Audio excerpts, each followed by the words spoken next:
All right, good evening. This is Bob Connors, Chair of the Newbury Conservation Commission. I call the July 18th, 2023 meeting to order. Please permit me to confirm that all members and persons anticipated on the agenda are present and can hear me. Members, when I call your name, please respond in the affirmative. Brad, Yes. Diane, Yes. Mick, Yes, here. Woody. Yes. Okay, anyone else? We haven't seen TJ or Mary. All right. Good evening. This open meeting of the Newbury Conservation Commission is being conducted remotely consistent with Governor Baker's executive order of March 12, 2020, extended until March 31st, 2025, due to the current state of emergency in the Commonwealth due to the outbreak of COVID-19. In order to mitigate the transmission of COVID-19 virus, we have been advised and directed by the Commonwealth to suspend public gatherings. And as such, the governor's order suspends the requirement of open meeting law to have all meetings in a publicly accessible physical location. Further, all members of public bodies are allowed and encouraged to participate remotely. This order, which you can find posted with the agenda materials for this meeting, allows public bodies to meet entirely remotely so long as reasonable public access is afforded so that the public can follow along with the deliberations of the meeting. Please note this meeting is being recorded and that the attendees are participating by video conference. Team, that is the short version of that. Sam would do a much better job of that, but sitting in her car, it's very hard to do. All right, so let's go over this. Okay, upcoming meeting dates, August 1st and August 15th. And again, those meetings will be starting at 6 p.m. Meeting minutes, we don't have any meeting minutes for review at this time. Okay, informational discussion. Presentation discussion regarding the Salt Marsh restoration, the Parker River National Wildlife Refuge. Nancy Powell will be presenting. Nancy, we're going to ask you to give you your best 10-minute performance on this. We have a full agenda and we typically take these informational matters at the end of our meeting. But we know you'd be very, very succinct and quick tonight to give us an overview of what you're proposing. Okay, well, thank you, Bob, and thank you for the opportunity. So I just want to, I'm going to share a screen and I'm going to try to do this in less than 10 minutes so you guys can ask some questions. So I think you guys have had other marsh restoration projects. This is work that's come before the commission. Before, the refuge has 3 previous marsh restoration projects that were permitted, and we are doing a large one now that is much scaled up. So the total is 7 units outlined in green, a total of 1,450 acres. 3 of these units are in Newbury, so these 3 up here. One thing that is a little bit different is that this time around, with Mary's help, I have a better understanding of the permitting process. And we actually realized that, so we are applying for the Army Corps of Engineers permit under the Clean Water Act. And as part of that, the state issues a water quality certification. But we do not apply for a notice of intent under the Wetland Protection Act because that is a state regulation and federal agencies are not allowed to spend federal money to follow state regulations. So, but because the state has to issue a water quality cert, we have voluntarily decided to do ENF under the MIPA, the state MIPA document. I am also doing a NEPA document, which I can talk about later. That's for just refuge management in general. So I'll come back to this slide, but just know kind of the extent of the project and where it's located. And again, I think you guys are seeing this before, but this project uses a suite of techniques that we've been testing for 8 years. One of them is bundling. So that's just creating connections in areas that are blocked for a lot of various reasons. You see that these machines are sitting on timber mats so that they have no impact on the marsh. We also do a lot of this work by hand. And then the peat that we remove, we tend to create microtopography islands to support nesting sparrows. These are some of the areas where we've done this work in pilot projects. You can see this area that is completely denuded because of flooding. And after we remove, typically the area we remove is very small, about 3 meters.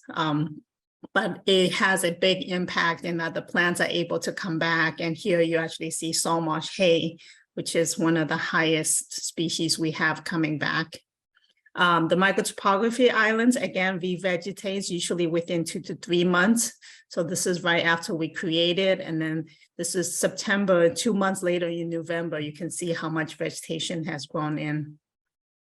The other technique that we mainly use is ditch remediation, which is just cutting hay and putting it into the ditches. And the reason we do that is the marshes have too many ditches. And because of that, they are clogging. There's not enough water pressure to keep those channels open. So they're clogging and causing inundation. So we keep a bunch of channels open and we recreate those channels, but we also get rid of a bunch of ditches by remediating or healing them. And a design, which I'm not sure if you've seen these designs yet. Sam can provide you these for the 3 units that's in Newberry. So this is typically what a restoration design looks like. So blue is the existing channels, orange is the runnels where we're extending the connections, and then green are these ditch remediation areas, with the solid being ditches that are completely open, and then the dotted lines are ditches that's already kind of healing on their own, and we're just healing it completely so that they don't clog in the middle. And if you take the ditch remediation layer off on your right, you'll see this is what the channel network will look like once we're done with the project. So the thing that we're kind of most excited about this project, which again is a culmination of 8 years of work, and we finally be able to put everything together, is that with this work, we are recreating the tie sheds that used to exist in these marshes. Right now, the marshes are not able to keep up with sea level rise, and it gets more flooded. You can actually see in these pictures, these marsh grass die and they form pools.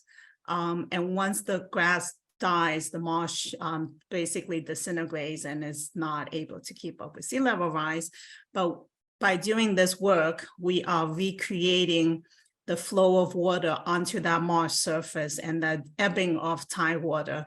And so with changes that we expect to happen in the marsh in the next 20, 30 to 50 years, this should make it so that the marsh will be able to keep up with sea level rise. And these channels are expected to adapt over time so that as flooding increases, these channels will accommodate that increased volume of water. I'm going to put this map back up if you guys have any questions, but that is keeping it short. Okay, well, thank you, Nancy, for that. Why don't we go to the members for questions? Mick, any questions on your part? You are on mute, Mick, if you have a question.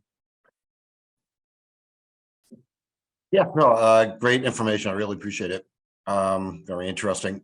Now, I was just wondering, what are the initial drivers or the initial qualifiers that you designate an area for reclamation or remediation?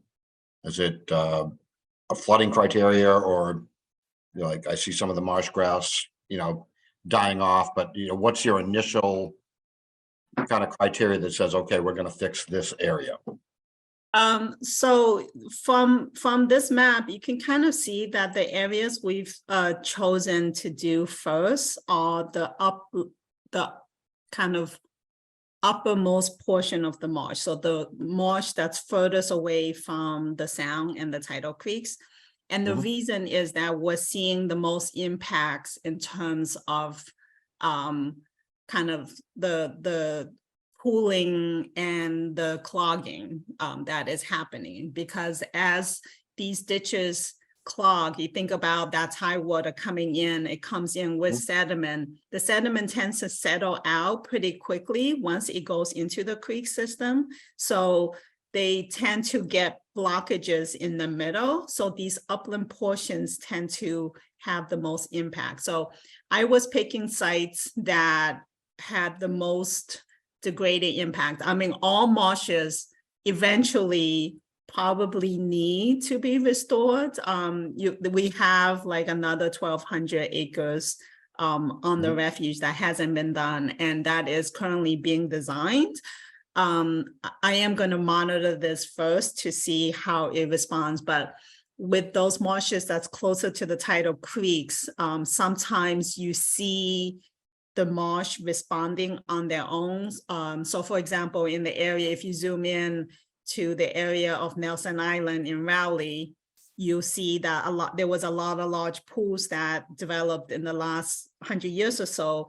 And in the last 10 years, some of those pools breached on their own, and tidal channels actually form into those pools. And it's because it's getting a lot of flooding because it's closer to the sound. So I'm kind of leaving those areas for last because there's a possibility that they may be able to respond quick, like on their own, and addressing the areas that have the worst impact and where we're really concerned about the marsh losing elevation.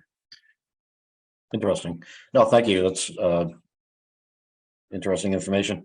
And two, just as far as mechanical impact, I know you're bringing your machinery and whatnot, and what kind of practices do you put in place, say, for siltation that's might be caused by excavation, or we're now increasing flow, so Yeah. what's So- the end all effect of that combined Yes. with siltation that you create? So there's two parts of that. One is the access path and the way we travel across the marsh with the heavy equipment. There's very strict guidelines. We use timber mats, and you'll see when we're doing this work that it's actually really slow. Sometimes it takes us 2 hours to get to the site because No, I've done it. we have like I've worked in those areas. I know what it's like to get Yeah. out there. But the other part is when we are excavating, we're basically excavating the top 20 to 25 centimeters. So that's really the root zone. So when we take it out, most of that P is intact. And that's why we can create those microtopography islands. So most of that sediment actually does not go into the creek system. And we've done this in two ways. We've done like creating the microtopography, and we've worked with mosquito control where they use the rotary tiller and we spread it. In both those situations, the sediment seems to stay in place and is trapped by the vegetation in the instance where we're spreading it. We don't see like sedimentation in the water when the tides are coming and going. There's a little bit of erosion that happens as the channel adapts to that flowing water. But most of that stays in the system and it is very negligible. So you're not employing like weirs or cofferdams or something like that? No, we want the sediment to move freely, and any that makes it to the flats, they would be quickly incorporated into the flats, and it's a very small amount and it wouldn't have any impacts. Interesting. No, thank you. Appreciate it. Okay, Woody, any questions for Nancy at this time? Just one quick question. Is this similar to what's going on Newman Road in Newbury? Yeah, so trustees was using a similar technique, mostly the ditch remediation. But trustees and Mass Wildlife and Mass Audubon, everyone else is also now using the whole suite of techniques now. So now that we understand the system better, initially we were testing each technique separately.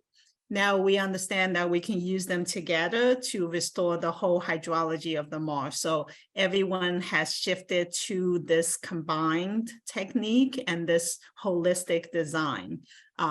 So we're the first one off this scale to go to permitting, but you should be seeing additional, proposals from other conservation organizations as well. Okay, thank you very much. Okay, thank you, Woody. Brad Duffin, any questions for Nancy at this time? Yes, Mr. Chair, thank you. Nancy, could you tell me of this 1,450 acres of marsh restoration, how much of it is 100% controlled by the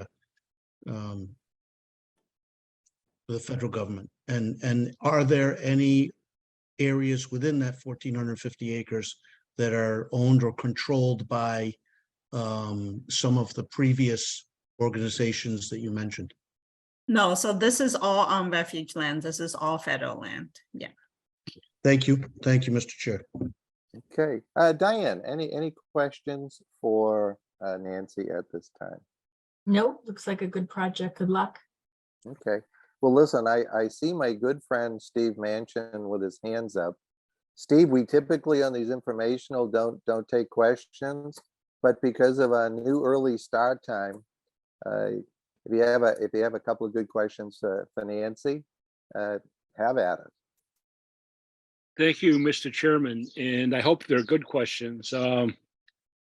It really goes to my understanding that on federal property, the feds can do whatever they want. I'm saying that in a very simplistic way. I recall that when a building was built at sub headquarters, that 2 feet off the ground was not a requirement that the feds had to adhere to, because the feds might be making a good faith effort, but they didn't have to adhere to an exactitude that the public would have to do on private land. So there's part of me wondering why is US FWS here, since ultimately, though I think it's nice that they're coming before the board, they don't need permission from the board to do work on US FWS land.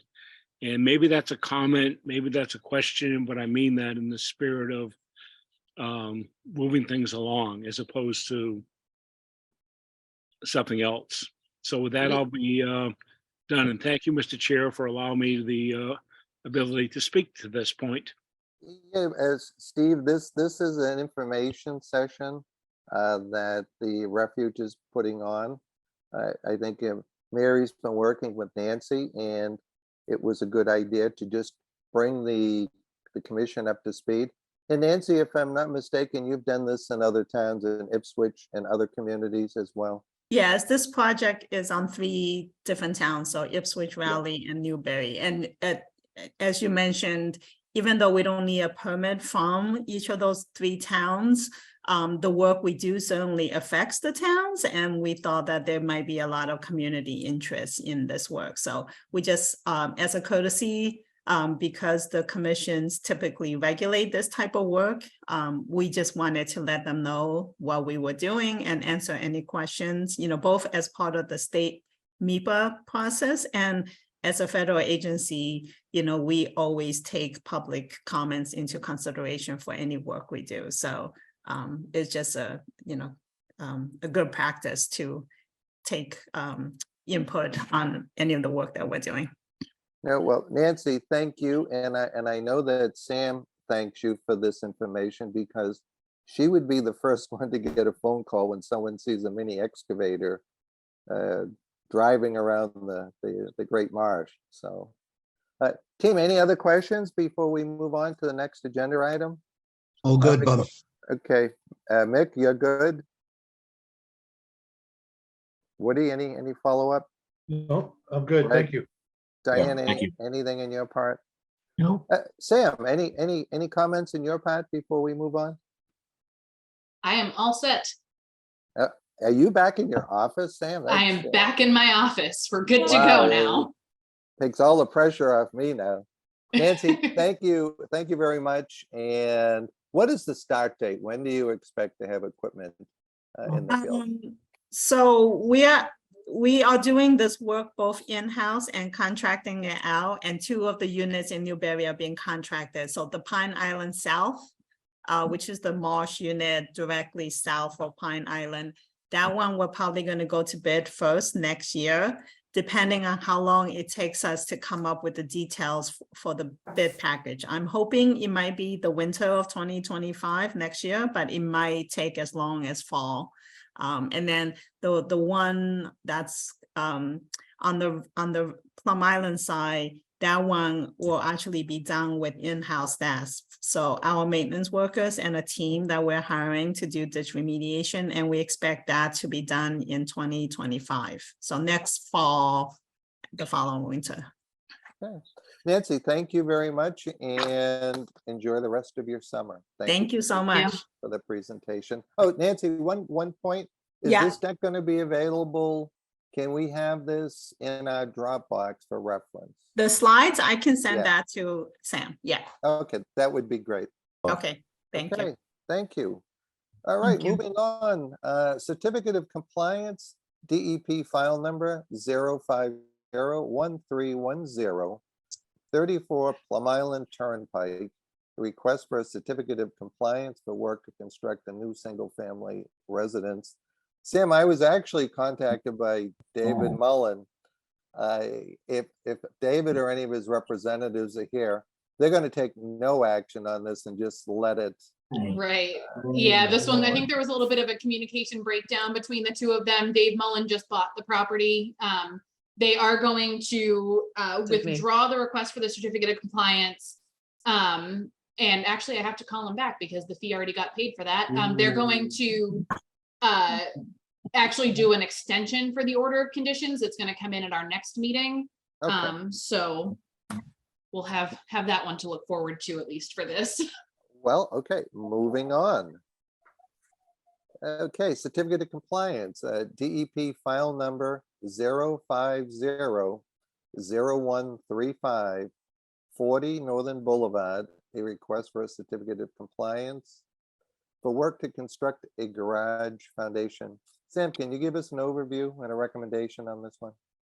Yep, so this is yet again one of those super old ones that we didn't have any record of, so we don't have any file for this one. We do have the order of conditions, so we are just going to be looking to close this one out as a complete certificate. The work was completed. I've seen the foundation, everything looks good, so they're just looking to get the property sold and get this one closed out. Okay, any questions from the members? Woody, any questions on this one? No, no questions. Basically, it was just a garage foundation that's been completed, right? Brad, any questions on this one? I'm good, Mr. Chair. Thank you. Thank you, Brad. Mick, any questions for Sam on No, this? it's pretty straightforward. Okay. Bob, I think I'm good on that. Thank you. Okay, thank you, Mick. Diane, any questions on this one? No, Okay, I have no questions. TJ is not on the call. I don't see. I him am. I'm yet. right here. I'm here, Bob. No, TJ Conti. Oh, I thought you said seize the day. Sorry. No. All right. Well, No. thank you on the last thing. Thank you. Okay. All right, Sam, any raised hands from the Not public that on I this can one? see. Okay, is there a motion to issue a certificate of compliance for 40 Northern Boulevard? So moved. Do we have a Second. second? Okay, so that's Brad moved it and Diane seconded it. Okay, roll call vote. All in favor, say aye. Woody, Aye. Brad, Aye. Mick, Aye. Diane, aye. and Bob Connors votes aye. Okay, Thank you, guys. all right, moving on. Certificate of compliance, DEP file number 0501369, 8 12th Street. Request for certificate of compliance for work to construct a new shed. Sam, can you provide an overview and a recommendation on this one as well? Yes, so this one came in, this was actually one of the first ones that I got when I first started. But the shed's been completed, everything looks good. There were a few changes that got made. They're using a different type of pile, but it's basically the same thing. It's a driven pile. And instead of a ramp, they had to put stairs in because of the height of the structure. So it actually, the overall footprint is a little bit smaller than it was, than what was approved. So, but everything looks good. Okay, so your recommendation is a full certificate. Yes. Okay.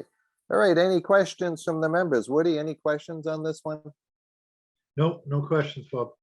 Okay, thank you, Woody. Brad, any questions? Oh, good, Mr. Chair. Thank you. Nick, any questions on this one? All good, Bob. No questions. Okay, thank you, Mick. Diane, any questions on this one? No, Okay, and Bob Connors has no questions. Sam, any raised hands from the public at this time? Not that I can see. Okay. Hearing no further questions, is there a motion to issue the certificate of compliance for 8 12th Street? So moved. That's Brad, Second. and a Second. second is by Diane. Okay, roll call vote. All in favor, say aye. Woody, Aye. Brad, Aye. Mick, Aye. Diane, yes, and Bob Connors votes yes. All right, we're moving right along, gang. This is an early start and we're getting ahead of steam going here. Okay, this is a minor modification, DEP file number 0501377. This is for 24 40th Street. Request for minor modification to install a deck landing and 3 granite posts. Sam, can you provide an overview and a recommendation on this one? Yep, so the original filing was for the reconstruction of the house and can you guys see that? Yes. Yes. yes, All right. So this is the house. I'm sure quite a few of you have probably seen it. It's very out in the open, right on the island. So the house up here is what was being replaced. This area right in here is all sand right now. And the property owner, Joe Spalding, who is on the call tonight, they are looking to put down either some pea stone or some crushed shell, just to kind of get this to be a little bit more solid, solid footing for the landing of the deck over here. And they are also looking to, if I can get the other picture up, there are a couple of granite posts. So these are the granite posts that are right across the street, or I guess right across 40th Street. It is privately owned. The town does do some maintenance. They bring gravel in to kind of clean up the road a little bit every once in a while. But the neighbors across the road have these 3 granite posts, and the Spaldings are looking to do the same posts in line with these ones on the other side, just to kind of basically to kind of define the road a little bit, provide a little bit of protection to the vegetation and the sand that's going to be over here, and just kind of get a little bit more definition that's out there, a little bit of symmetry going on. So those are the 2 modifications for that. Okay, and Sam, what is your recommendation? My recommendation would be to issue the modification. As far as I can tell, the addition of of pea stone or crushed shell over here as the landing isn't going to have any significant impact. It's a natural material. It's something that we approve all the time. It's not going to change the permeability of the surface. So I don't really see any concerns there. And the posts are really, really minimal impact. They're going to be driven. They're not going to be concrete, or they're not going to be set in concrete. They're going to be I believe they're going to be hand dug. Joe, is that correct? It is correct. All right. Yeah. So there's going to be very, very minimal impact. And honestly, I think having the posts there is a really good idea. It's going to provide some extra protection to the area over there and keep cars off of it for the most part. Yeah, no, I agree. I mean, team, this seems very clear cut to me. The materials are being proposed are materials that we've approved multitude of times and accepted by DEP. Joe, let me see if there's any questions, and if there is, you can answer them. I think Sam has done a great job on presenting the minor modifications, if that's okay with you. Yes, it is. Okay. Woody, any questions for Joe Spalding on this regarding these minor modifications? No, I don't have any questions. It seems reasonable and it actually, the granite post seemed like a good idea. Okay, thank you, Woody. Brad, any questions for Joe on this one? No, I'm very familiar with the property and I think that'll be a great addition to that neighborhood. Okay, thank you, Brad. Mick, any questions for Joe Spalding on this one? Just one for Joe. I noticed in the previous photo that I guess the opposite side of the street had granite curbing. Did you intend to install the same curbing or just the posts? Just the posts. All right, so it's not going to alter runoff or drainage or anything? No, not at all. No. Okay, no, that's the only question I had. Okay, thank you, Mick. Diane, any questions? This is right in your neighborhood, Diane. You probably. It spent a couple of is. I'm very projects. familiar. Nope, I think it'll be a good improvement. Thanks, Joe. Okay, and I have no questions. Sam, any raised hands from the public at this time? I do not see any. No. Okay, so where this is a minor modification, this is not a public hearing, so there's no need to close the public hearing. So any further questions on this matter? I just real quick, the property with the granite posts that exist now, is that where the old church was? Yes, Yes. it is, yeah. Okay, great. I'm familiar, Yeah. very familiar with that whole. Yep. That was, the Panadosi family did the original renovation, and I think the Muellers live there now, Woody. Okay. Scott and Lisa Mueller. Okay, is there a motion to approve the minor modifications requested for 2-4 40th Street? So moved. Second. Brad, Second. okay, so Brad made the motion. Nick, we're gonna let you second this one. I'll second. Go, Okay, Nick. okay, roll call vote. All in favor, say aye. Woody, Aye. Brad, I, Mick, Aye. Diane, Yes. and Bob Connors votes yes. Thank you, Joe. Project looks great. Thank you very much. And Mr. Chairman, it was really wonderful to be on this call because I learned something about the marshes from Nancy. Thank you. It's right in my backyard, so. Yeah. Have a good night. Okay. All right, so public hearings, DEP file number 50-1405, 61 Boston Road, for work to replace the existing septic system. Sam, we finally got a number on this one. These poor people have been waiting for this number longer than they probably would have liked. Can you Yes, provide yep. a quick overview and a recommendation and who will present for the owner? Yep, so this one, we saw this one last time. Pretty much the only thing that was missing was the file number. It's a septic replacement upgrade on Boston Road. It's pretty straightforward, and we do have Bob Grasso here for this one. And I do believe, I just want to make a quick note. So Mick and Woody, you guys were both at the meeting last time, even though you weren't voting members, because you have seen it, you've seen all of this, you're all up to date on everything. I believe you guys are eligible to vote on this one. So I think you guys should be all set for this. We should be good on a quorum.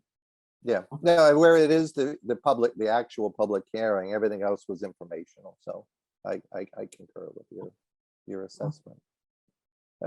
So Sam, anything out of the ordinary on this as far as on the septic design, the usual locations for staging, erosion control?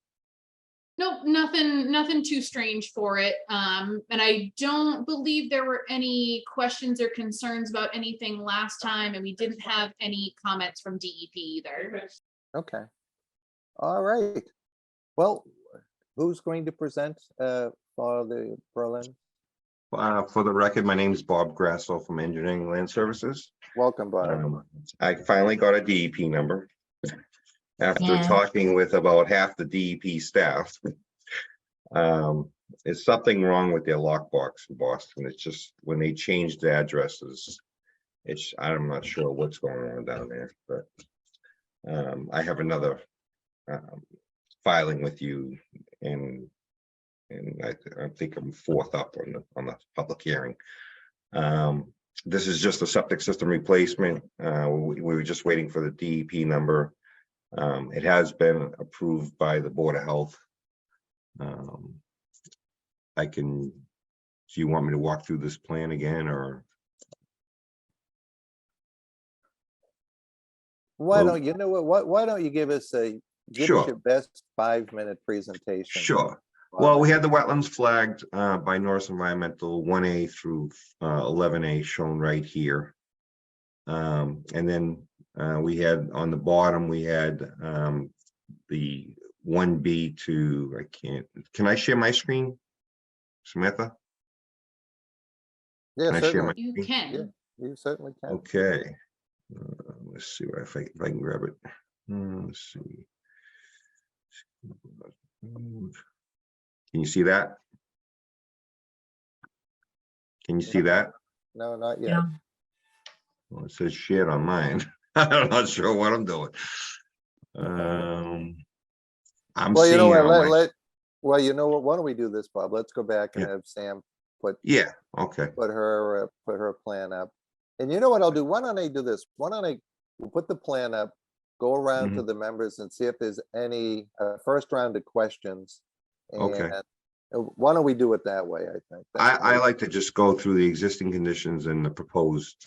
Okay, yeah, if you, certainly, whatever you want to do. It's just. I'm not sure if you're seeing a screen or not, but I'm seeing one on mine. I'm not sure what's going on here. We're looking at the locus of the work. So I don't even know how to get out of this. I don't want to lose you. Let's see, there we go. Okay, here we go. So it's off of Boston Road. It has an existing gravel driveway into the site. It's a single family residence. It's only 2 bedrooms. It has a garage storage building located if you going up the driveway on the left. It's serviced by a existing private well shown there with the big circle, 100-foot well setback buffer. We were out there we did soil testing with the Board of Health. They have a septic tank and a leach pit that will be pumped, crushed, and removed. We're proposing a 1,500 gallon tank down to a Presby system, which is roughly 12.5 feet wide by 32 feet long, with a liner to reduce the amount of grading required towards the wetland inside the buffer. We're outside the 50-foot wetland buffer, so we meet the state and local standards. It's just the grading that would be inside the 50-foot wetland buffer. It'll be a slightly elevated system. It slopes from the house down to the wetland, so we're actually going into the slope, and the tail end of it towards the wetland would be the only grading proposed. We're proposing a 10-inch diameter straw wattle for erosion control prior to any construction, which will be inspected by the agent before any contractor will start work. Then that's about it. We have a 100-year floodplain at elevation 13. We also have an elevation, I didn't show it on here, but it's right below the 12-foot elevate, the ACEC line, which is 3 meters above sea level. That's how they come up with elevation 10. It's slightly closer towards the wetlands, but we're not even near that. It's well below our proposed work. Elevation 14 will be our limited grading work right there. Okay, Bob, why don't I hold you there and see if we have any questions from the commission? Sure. Okay, Woody, any questions for Bob on the septic? Just out of curiosity, is it a gravity from the house or is it? gonna Yes, be it's a it's gravity from the house, and then from the tank out to the deboxing, it would be gravity. So it's a gravity system, no pump. Okay, thank you.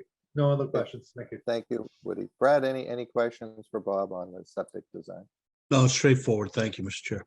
Okay, thank you, Brad. Mick, any questions for A Bob? couple, just I know we see it, the 100-year floodplain is at 13.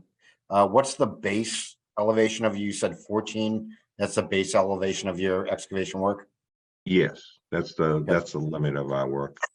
And what's That's- the, This Oh, is on I'm an NAVD 88 datum, which is the FEMA Yep. floodplain insurance Mhm. program. and it says 2 bedrooms, 1 bath, or 2 bedrooms. Is that the rating for the system? Is a 2-bedroom system? Yes, yes. Okay. Okay. No, thank you. 220 gallons per day. Yes. Yeah, thanks, Bob. All right, thank you, Mick. Diane, any questions for Bob on this project? No, I do not. Okay, and Bob, it seems pretty clear cut to me, straightforward. I have no questions. Sam, any follow-up questions for Bob on your behalf? Not from me. Okay, do we have any raised hands from the public at this time? I do not see any.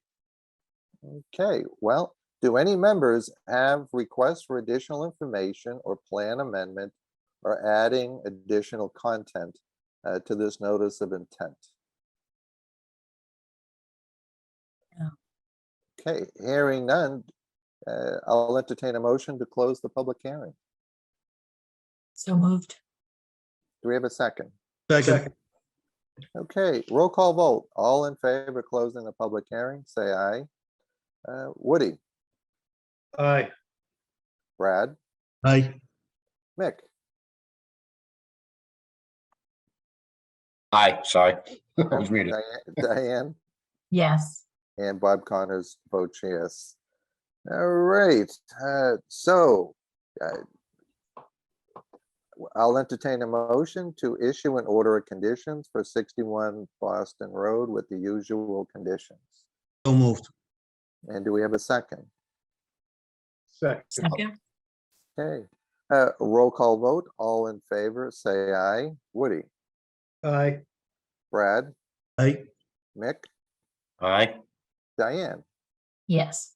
and Bob Connors votes aye. Thank you. Thank you, Bob. Sam, do you need anything else from Bob on this one? I do Paperwork not. out. I should be able to get the order conditions out hopefully tomorrow. If not, I'll probably get it done on Friday. Well, thank you very much. Okay, thank you, Bob. Thank All right, public hearing, DEP file number unassigned. Now, when I checked this morning, it doesn't have a number. Has that changed, Sam, on 18 Fordham Way, the Blue Inn LLC? It has not. This one's having a little bit of a funky situation with this. Apparently it got delivered to the Woburn office in DEP and then was promptly lost. They have no record of it in any of their systems. So Tom has Okay. requested a continuance for this one while we get that all figured out. Okay, is there a motion to continue the public hearing until, did Tom come up with a date? Did he want the, Yes, he would like to continue to the August 1st meeting. okay. Do we have a motion to continue this public hearing to the August 1st hearing of the So moved. Conservation? Do we have a second? Second. Okay, roll call vote. All those in favor, say aye. Woody? Woody, I think you're on mute if you're, Aye. okay, Sorry thank about you, that. Woody. Brad, Aye. Mick, Aye. Diane, Yes. and Bob Connors votes yes. All right, so that's continued to August 1st. All right. Public hearing, DEP file number 050-1406, 110 Hay Street. The work conduct site improvements including driveway expansion, addition to an existing structure, landscape work, septic system replacement, and invasive species management. Sam, can you provide a project overview on this and a recommendation? Yes, so this one, it's a kind of a loaded notice of intent. There is a lot going on. They are doing, in addition to the existing bar and septic replacement, some landscape improvements. They do have a invasive species management going on. This one does have, I believe this was permitted before I actually got here, so I don't think anyone, Mary might be familiar with it. But this property does have an open order of conditions existing already for a dock installation. So that these are two separate projects ongoing at the same time. The dock project was started, I believe it got started a couple months ago. And I did the pre-construction site visit for that one and everything. So that project is currently underway. And we have Mike DeRosa and John Moran, sorry, here for this one to do their presentation. Okay, Hello, Well- I believe everyone. we also have the property owner here as well, Okay. Doug DeAngelis. okay. Good evening. Now, who's going to start the presentation? So myself, Mike DeRosa, DeRosa Okay. Environmental, John. Mike, good Wheaton. evening. How are you, Bob? I'm good. Cruising right along tonight. This is good.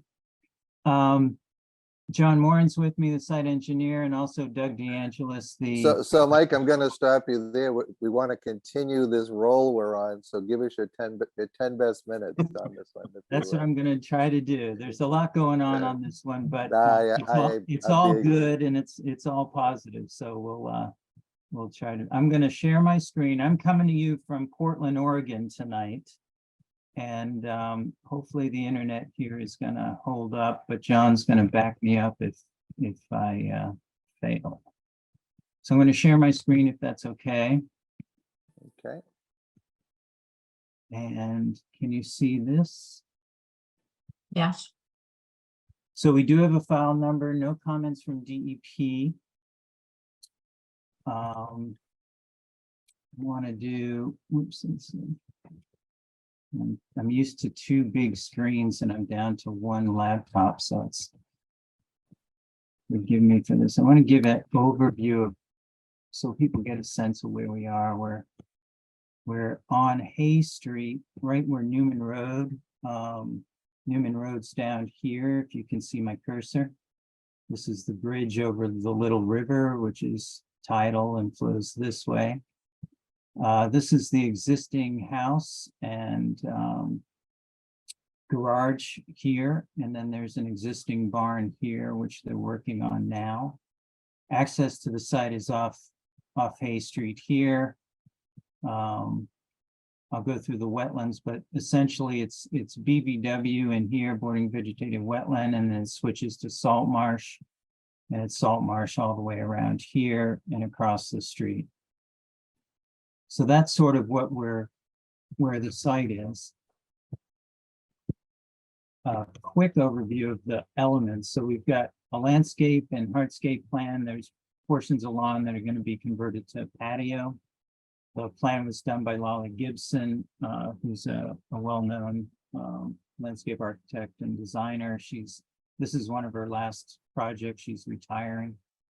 There's an addition to the barn, which we'll show you. There's some driveway improvements, a little bit of increased parking, and then we're going to convert some of the pavement that's currently there to grass pavers. I'll show you that. We've got grading and septic that John's done, and he's submitting the septic soon. It's all designed and ready to go into Board of Health, and he's been in touch with them. And then we've done an invasive species management plan over most of the property. It's mostly the understory, which is all your usual suspects. I'll get into that. And then we have a native species planting plan to replace those invasives in the understory. Coastal Bank is in the same situation, lots of bush honeysuckle and privet, and, bittersweet. That's all going to be removed and then replanted with natives. And then there's a long-term operation and maintenance plan as well. So I'll go through the figures. You're still with me, right? Yes. Here's the existing conditions plan. And then this shows the current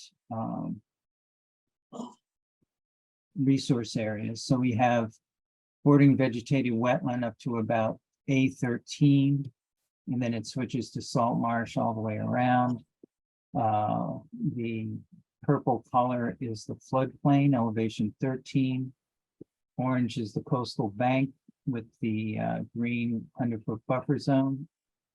And then the BVW and salt marsh has the 100-foot buffer zone here, which connects to it. The buffer zone is off of the coastal bank, not the salt marsh, because that's the most upgradient resource area. Most of the work is around the house as far as the patios. The green here is the area that we're looking to do for the invasive species management, which totals 61,000 square feet. It's all understory removal, as I talked about. It's all no chemicals, it's all manual removal, whole plant removal. These are the project elements. And I think I'm gonna go right to Lawley's plan. I'll zoom in so you can see what's happening.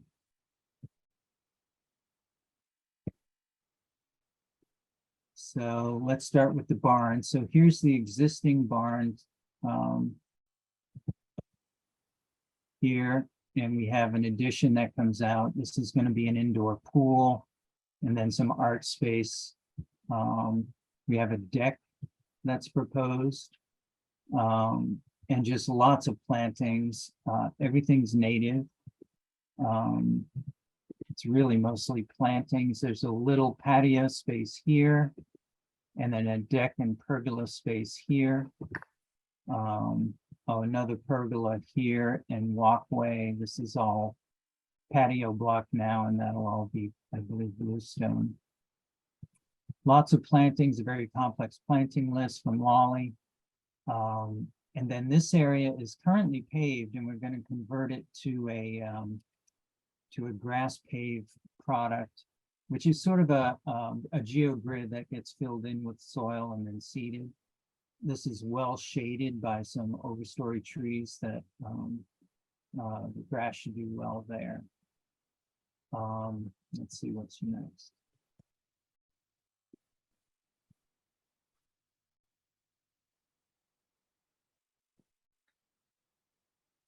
So this is our invasive species management plan. All the usual suspects. We've got Norway maple. Most of the Norway maples are along the roadway. There's nothing in the back here. The canopy will all remain in the back.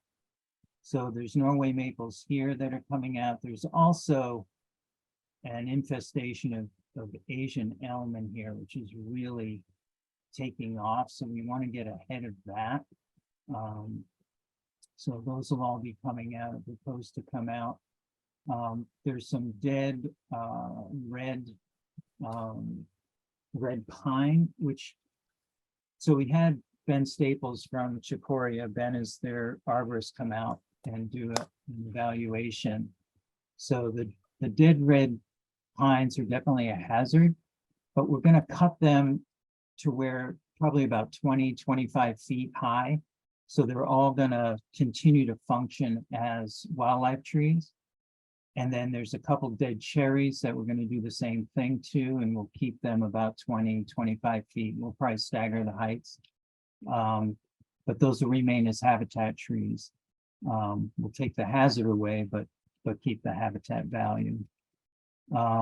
Lawley has about a dozen or so trees going back in to replace those. And then we have a full planting plan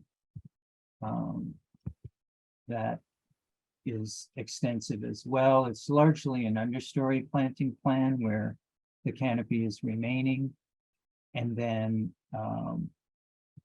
we're really playing to the pollinators and perennial wildflowers in the other areas. It's extensive. I don't know how much detail you want me to go into, but it's all positive and good stuff. This is an overlay of the existing impervious, which is the dark green, and then the blue is the new impervious. The totals are, there's an increase in the riverfront area of 14 108 square feet of impervious. In the buffer zone, there's 982 square feet of increase in impervious. In the riverfront area, we've got 31,586 square feet of mitigation. And in the buffer zone, another 29, almost 30,000, for a total of 61,539 for total mitigation within buffer zone and riverfront area. I think that's it. The septic system is back here. That's for the addition to the barn. So the septic is over here. This is the addition to the barn, so that's going to service that. And then I talked about the pavement already. I think that's really it. John's reserve area is over here. And he's got good perk tests for all of that. Mike, why don't I stop you there and open it up to Yep. questions from the members? Sounds good. Okay.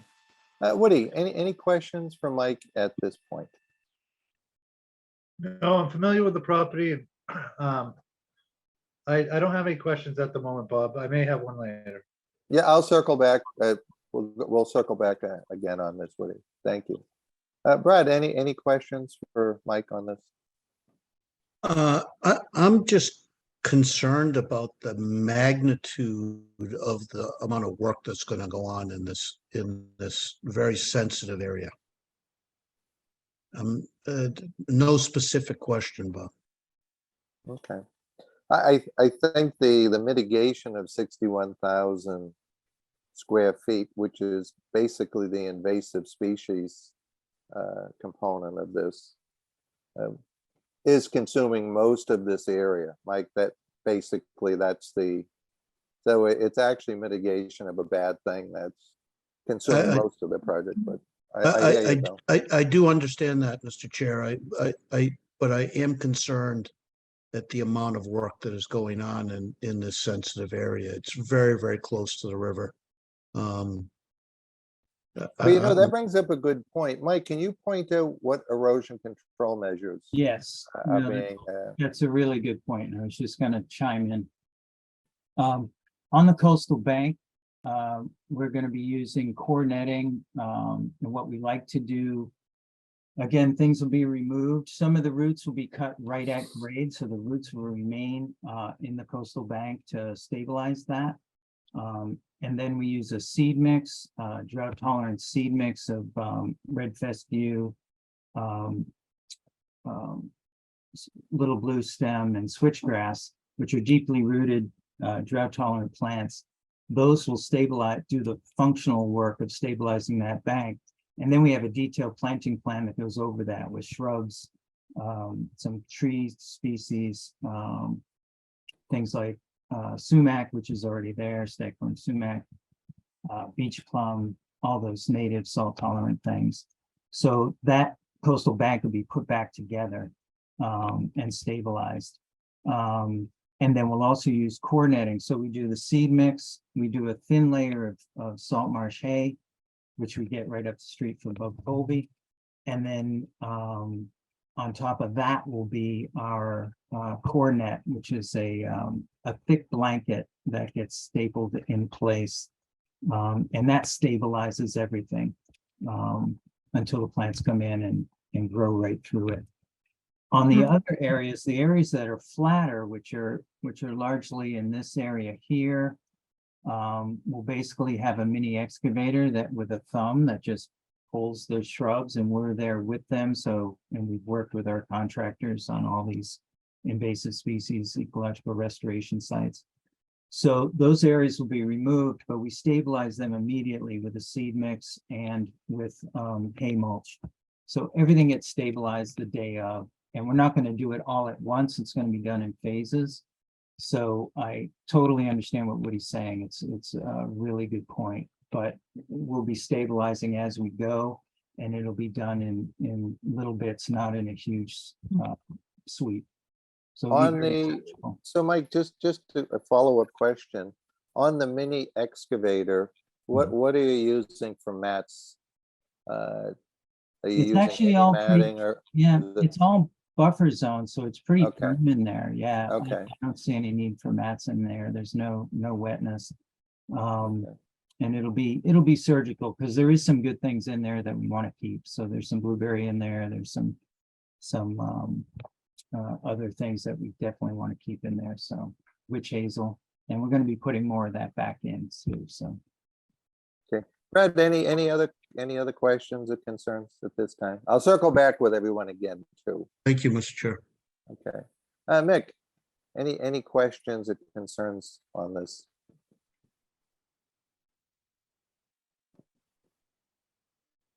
Mick, you're. Sorry, I on was muted. mute. I was you go. muted there Yep. for a second. No, I think an acre and a half of restoration or invasive species restoration is a big endeavor. I think with plantings like that, my first concern is survival rate, Mike. And do you have a backup? Do you have like a secondary plan to come in year 2, look at what your survival rate of plantings are, seedings are, to make sure that this survives? Because like with a lot of like wetland restorations, it's one and done. They come in, put in a bunch of plants, and you get a 50% survival rate, and then it stays as is. So that would be one of my concerns, is kind of a backup plan to look at survival rate after year 1, how the restoration portion of it is progressing. And I just had a quick question about you've got southern red pines out there, I guess, along the roadway. You're lopping those at 20 feet on the bowl, and you're leaving them as kind of like den trees and things of that nature. Exactly. So we're going to leave the standing portion about 20-25 feet up. Ben will be doing that work, so he'll be staggering them so it doesn't look like we just did a cut. It's going to look natural. Yeah, I was And- more concerned like just the aesthetics of it, Yeah. lopping a tree at 20 feet, No, And- we talked to Doug and Shay, the owners of the property, and they're all for it. They're all about the environment and creating something better than what's there. So yeah, we've been doing that a lot, and it's really beneficial. The woodpeckers are benefiting. What a standing tree bowl is like. It's a great habitat feature. Yeah, no, it's great habitat, definitely for woodpeckers and some other species. But it is temporary, eventually that tree's gonna come down, so. That's of concern. Did you check in with the tree warden or anything on that plan, or? I haven't talked specifically with the tree warden. I'm not Okay. sure if Ben Staples had done that, but we could do that. We could definitely put that. Just final check, I think is good. Yeah. But as to the backup plan for the restoration work, the plantings. So we're going to be asking actually for a 5-year permit. We generally do that on the invasive species things, just to make sure for that very point. And there's a whole monitoring plan in the NOI. And for the first 2 or 3 years, we're going to be monitoring this pretty routinely to make sure the invasives don't come back, because obviously there's a seed bank there.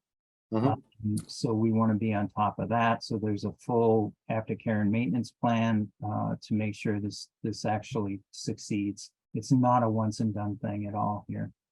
Okay, yeah, I know, because there's a lot of salix, and there's a lot of cherry in there, so that root system is gonna just be prolific sprouting, so it's gonna come back, right? Oh, good, it's good to hear. Okay, anything else, Mick?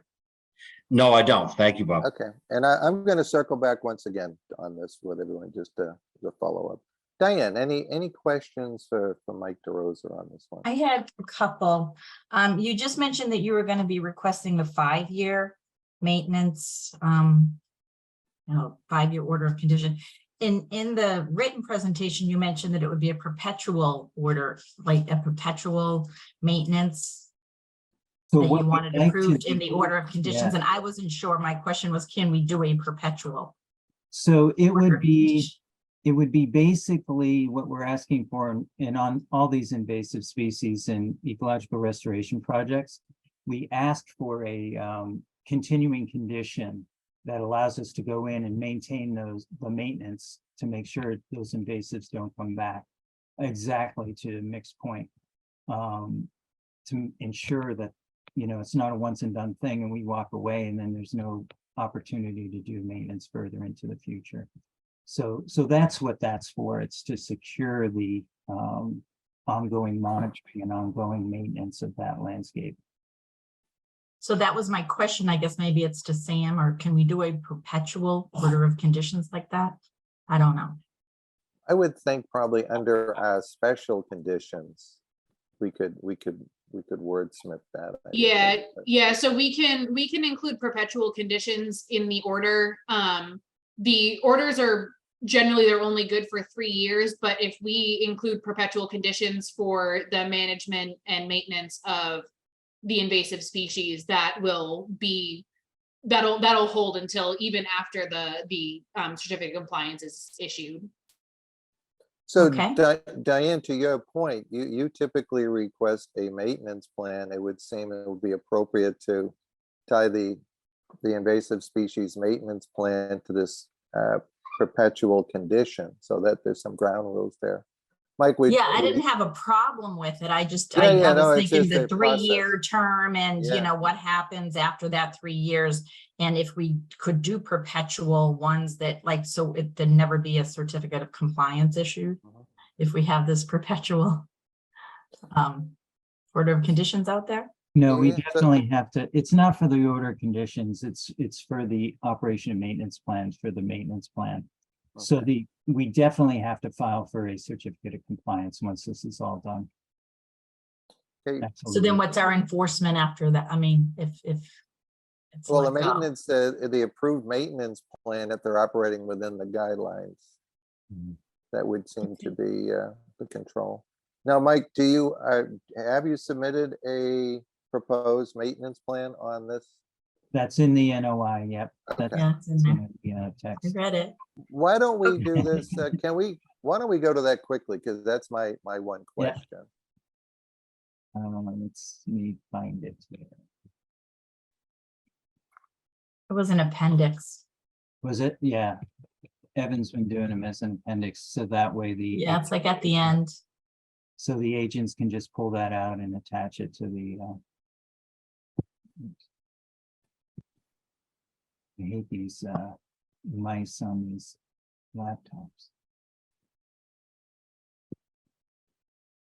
I'll Okay, zoom in long-term so we operation can see maintenance it plan. again. I can zoom in. Better. Yeah, that's great. Thank you. So this is what would get attached to the order of conditions and then get recorded. And it goes through the annual, the selective removal of invasive plants, and then the long term. So it's a short term treatment and then a long term. Okay, And thank it's you, really Mike. all by hand. Yeah, it's all by hand work. It's really after the initial 2 to 3 years of heavy lifting, the things taper off, the plants get established, the native plants take over. And it's really just a kind of a polishing thing that has to happen annually, usually in August, September. Okay, I'm going to circle back with the members and see if there's any follow-up Wait. question. Diane, do you have another question? I'm sorry, Diane, like Sorry, rushing just tonight. just two more and then I'll be done. You're looking to, when you're expanding the driveway, there are some portions that you are going to be putting more impervious concrete down. And then there's other portions where you're putting the grass pavers. Yeah. Was there a reason why you need to put more impervious down as opposed to the grass pavers everywhere? Yes. Because and it seems originally, like you're adding a lot of impervious there as well. we're adding impervious here. Much of it is outside jurisdiction. Here's your, here's your, whoops. Switch to my hand. Actually to this. So this is the 100-foot buffer zone. And so this is the area where we're increasing the paving, and it's largely for a maintenance thing, for snow removal and to control runoff and channelize the runoff, which is going to sheet flow over through here. The area that we're doing the grass pavers is over in here, which is largely in the riverfront area, but also picks up the buffer zone from across the street, which is this blue line. And so we're doing that within the jurisdictional area. This is all existing, no change. It's really just up in here, which is largely outside the buffer zone. So we thought that So would, that's not ours, okay? yeah, it's not.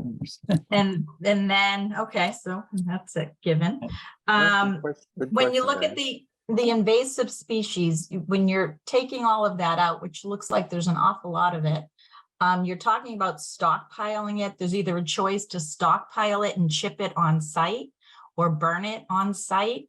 Yep. If it's invasive, would it be better to just stockpile it and take it off site entirely? So we're not sort of feeding it back Yep. into the land? Let me, yeah, that's a really good question. Let me go through our process there. So we like to do our invasive removals in the winter. So we're not in the growing season, we're not in the breeding season. So we go in usually after January, February, the ground's firmer. And we can see what we're doing is really the reason for doing it. But also, as we remove the woody plant material, we either chip it and take it offsite to a composting operation. Brick Ends Farm is where we typically go in Hamilton. Or what we can do during the burning season is we stockpile it, burn it on site. And what that does, it reduces the volume that we have to get rid of, but it also returns a lot of the nutrients back to the soil, so the phosphorus and nitrogen. So that's the reason we like to do the removals in the winter, instead of, carting all that stuff off site, increasing our carbon footprint to get rid of things, and we can just keep things on site. We also can ship it and use it as trail material, and there's a lot of trails through this property, so we may end up doing that as well. So won't that lead to a lot of the seeds and everything remaining on the property because Yes. what if you don't do it in the winter? It may not be the winter. Will it all be in the Exactly. winter? All the seeds gone, and we're just burning the woody material, and shipping the woody material. The seeds will have fallen already. So we think it's a low risk thing, and we're also going to be monitoring it for a number of years and maintaining it. So any seed material that does get established will be handled. Okay. We all I like had. using the burning season though, because it totally reduces costs for clients and reduces volume that we have to deal with. Can you plan it that it would be during the burning season? Yeah, no, that's typically what we do is we schedule from January to March for our removals. And then we stabilize as we go, so we seed and hay mulch at the same time. Okay. Yeah, we like it, it works, and it's a good thing. But that's not a condition, right? I guess. It's not And that's, guaranteed. It's our hope. Diane, any other questions at this time? No. Hey, Brad, I see you. I'm just gonna go back to Woody, and I'm just gonna go back to all of everyone again. Woody, any additional follow-up questions for Mike?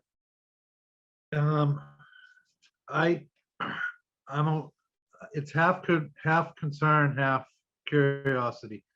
If we could go back to the first picture that Mike showed us, which was showing the river, and he was arrowing where Newman Road was. Oh, the plan or the image? Image. Photograph? Was it the photograph, Woody? Yes, yep. Yeah. And if you go down so you can see the river there. Let me go to the second page. I think it's a better, slightly clearer photo. That one. All right, yep. You're gonna blow that up. Yep. Better? Where the river bends there with it narrows because there's some pylons in there from back in the day Oh, when they had a. yeah, this great- was the old road. Yeah, this was the old Yeah. road. Yep. I believe it was partially a grain mill somewhere right in the area there Yeah. too. Back a long time ago, but there's 2 cedar trees or 1 cedar tree on their side there. Over Um, here. Those are yeah, all well- staying, yeah. was all salt marsh grass right in that little section by that cedar tree. Ah, Yeah. Was there an attempted garden there about 3 years ago? Right when COVID first started? hold on, Lola, come over here, quiet. I got my dog with me and whenever somebody walks by, she starts barking. I remember, Pretty good there. Sorry, Woody, what was that? Okay, so let's see, was somebody gardening there? yeah, there was an attempted garden there, I believe, or something was going on there about 3 years ago. And I was just wondering if that's come back, because nothing's been touched there for about 3 years.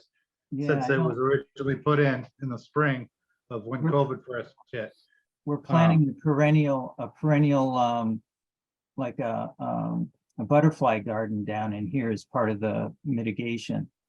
So that's In- all gonna be perennial natives. There's a lot of good stuff in there now, which we're gonna leave obviously, but just augment that with more perennial, wildflowers. Oh, in that area there, that's Yeah, what yeah. was going on at the time that I saw. Yeah, yeah. All right, I don't know what was happening 2 years ago. I mean, just so you guys know, I live right down the street at 151 Hay Street. And I've known this property for a long time, but I don't remember.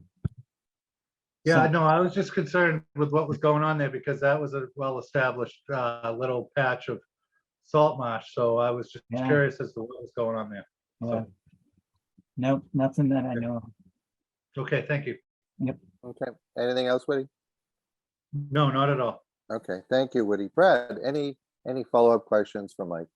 Yeah, Michael, if you could go back to the plan that you showed with the driveway expansion with the impervious and the non-impervious.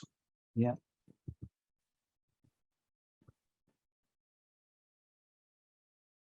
This one, I think it's the next one. this one? Yeah. Yeah. Yep. So it's the one before that, please. Oh, okay. This one, Yes, sir. yeah. So if you could blow that up, you did mention about the addition of the non-impervious, and then you brought up the subject of snow removal. With that being so close to the buffer line, the buffer zone, where do you plan on storing snow? Where you're gonna do snow Oh, removal? snow storage, okay. Yes. Let's see, I don't know, John, you might chime in. I don't know if we have a specific area. But I imagine it's gonna be in here. We'll be plowing right across in there and then maybe over in here, About in front of the proposed Yeah. addition? in here. Yeah, Mike, we didn't show it on the plan, but those are the areas that we were looking at where they would be pushing the snow. And then you've got it over on the So in here, northeasterly side as well. I mean, that's going to be a little difficult because of the existing trees, but there is space in there. yeah. Where else? Northeast? Yeah, between the reserve septic and the driveway. Oh, in here. Yeah, so all outside the buffer zone. We've got that flat spot all in there. Yeah, yeah. So, And that's Mr. all Chair, Mr. Chair, my concern is if the Farmer's Almanac is true for this year, we are going to have a significant amount of snow. And if we are adding impervious space there, which is in front of the proposed addition, it would only make sense, as these two gentlemen just drew, that there would be stockpiling of snow and that runoff would be heading right into the buffer zone.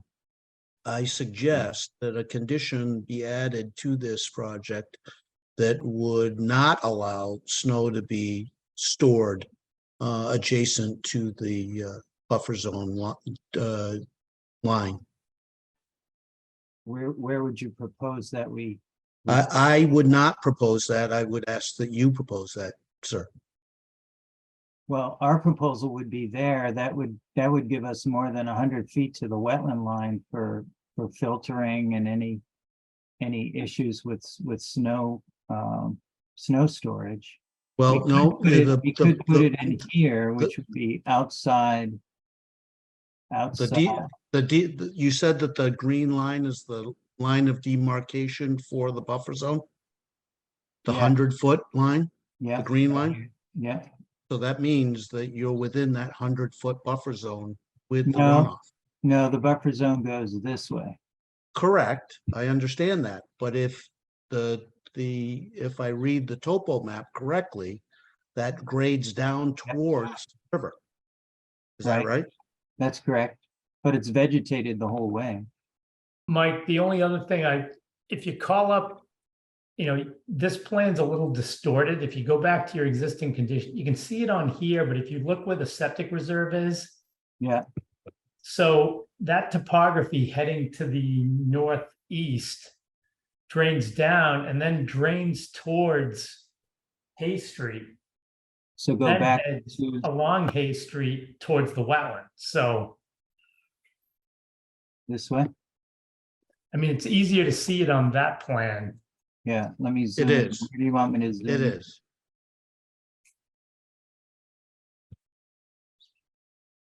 Yeah, this shows better. What did But you want to say, John? The area that we were talking of where the snow stockpile would be is like northeast of that existing pole. That'll be gone. And you can see the topography goes from 24 down to like 18. 15. Yep. And then it gets caught by that swale and gets directed towards Hay Street. That would be better. Then it runs along Hay Street in a Ah. swale before it heads to the wetland. I So, see. Yeah. yeah, exactly. So Yeah, that I get that plan makes it clear. Yeah, yeah, Yeah, it's a little easier to see it on that plan than, yeah, this swale comes this way, yeah. and That then would it's work huge. better. And then Yeah. it doesn't flow out onto hay. It then flows down the shoulder. Right, There's an existing swale along the shoulder of the road. yeah. No, that makes sense. Good That does work question. better. Good question, Fred, really good. And then the other stockpile area that you showed, Mike, that drains, I mean, that flow is forever before it's a lot of overland flow before it gets to the wetland. Yeah, it's more than 200 feet. Right. Well, it wasn't clear on the previous plan. Thank you for the clarification. Brad, Thank would you like the snow removals, the snow store area, excuse me, the snow storage area to be identified on the plan? That would be helpful, Mr. Chair. Gents, with that should be not heavy lifting to just add that reference, that little detail. You can do that for sure. Brad, any other questions before? I No, move on? Mr. Chair, thank you. Thank you Okay. very much. Thank you, Brad. Mick, any follow-up questions from Mike or John? I don't have any additional questions at this time, no. Okay. Thanks. Diane, thank you, Mick. Diane, any wrap-up questions for you on this? No, Okay, Sam, how about yourself? Do you have any follow-up questions or any other points that you'd like to make at this time? I have a couple. So the first one should be pretty quick. Mick had mentioned concern about the survivability, and I just took a look through like the plan notes and everything. Typically, when we're looking at mitigation plantings, we do include conditions for at a minimum of 75% survivability, which usually gets added as a special condition, which I can certainly add, but that's more of a question for the commission. If that's something that you guys are interested in, I can add that. Does that sound good? Yeah, the points that I gleaned from our discussion was the survival rate of plantings. How would we address this? There was a question regarding, has a tree warden been consulted on this? And if he even has jurisdiction on private property, which I'm not sure of. We covered the continuing conditions on the maintenance plan. And then identifying a snow removal, a snow storage area. seem to be the bullet points that I've written down here. Did I miss anything, team, on the highlights that we discussed? No, good, thank you. Shooting for burning in the winter or doing the removal in the winter time? Means the and invasive methods, species. usually, we don't get into means and methods usually on how they're going to do it, I think, Diane. Okay, And there is a burning season where they have to go to the fire department and secure a permit and all the like. sounds Sam, good. anything else that any other Yeah. comments you want to make? So my other question was for, I guess, probably more for John. So typically, and I believe this is actually in the WPA regulations, all of any other permits or reviews or anything that need to be done by any other departments, usually I believe have to be at least in process prior to submittal of the notice of intent, or at least prior to the first hearing. And you said you haven't gone to the Board of Health yet, right? Right, the septic was completed just last week, but since the hearing was tonight, we felt it made sense to just wait to see if we got any comments. We didn't expect any comments from the commission, but we hold off the submittal just in case, so that we didn't have to submit a plan and then submit a revised plan. But the design plan that you have in front of you shows all the components for the septic that are within the commission's jurisdiction. And we anticipate submitting to the Board of Health by the end of the week. Okay, and are you requesting any waivers for that? No, Okay. All right. So and totally up to the commission, where they're not requesting any waivers, it's a little bit less of a concern, I would think. But I mean, if there's certainly would be within rights to recommend a continuance until after they've at least gone to the Board of Health, or we can include a condition just that any work has to wait until all approvals have been made. Again, where they're not requesting any waivers for the Board of Health, chances are that plans aren't going to need to change, but we have had some, not necessarily issues in the past, but recently we've had some processes where people have closed hearings with us when they're not finished with other boards yet, or haven't at least, gotten to their first hearing with other boards, so they haven't gotten any comments back, and then have had to come back and request amendments for us, which is an added expense for them. It's an added timeline for them. It doesn't seem like that's going to happen here if they're not doing any waivers, but Sam, you know what?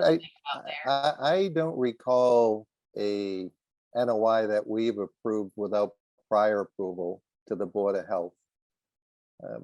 So I'm going to make a suggestion. What other approvals do you need, team? You need Board of Health on your septic. Do you have any ZBA or any other boards or agencies that you're going to be seeking, you're going to have to file or seek approvals from? no, it's just Board of Health. Okay. And if it helps at all with the board, the commission, prior to the soil testing, I had a lot of discussions with the health agent with regards to the design, because it's a little, it's not like your normal septic design, because it's really not designed based on bedrooms.